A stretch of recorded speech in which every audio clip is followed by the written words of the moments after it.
On arrive à la dernière étape, et c'est peut-être la plus puissante de toutes, l'automatisation. Le but du jeu, ici, c'est de rendre l'épargne tellement simple et automatique qu'on n'a même plus besoin d'y penser. Ça se fait tout seul. Le principe clé, c'est ça.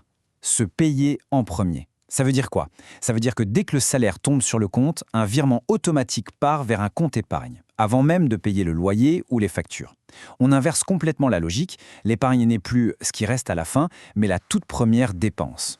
Et surtout, il ne faut pas se mettre la pression. Ce n'est pas le montant qui compte au début, c'est de créer le réflexe. On peut très bien commencer avec un petit virement de 20 ou 50 euros par mois. L'important, c'est de construire l'habitude. Une fois que le mécanisme est en place, c'est beaucoup plus facile d'augmenter.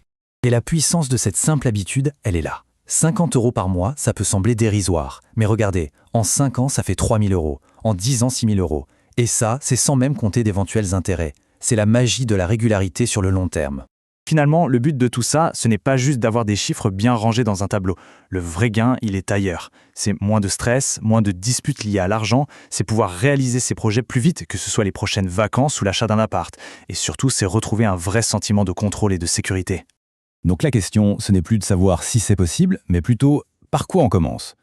Est-ce que ce sera de faire enfin cet audit, de choisir sa méthode de budget, ou peut-être tout simplement de programmer ce tout premier virement automatique, même un tout petit. Souvent, le plus petit pas est celui qui compte le plus.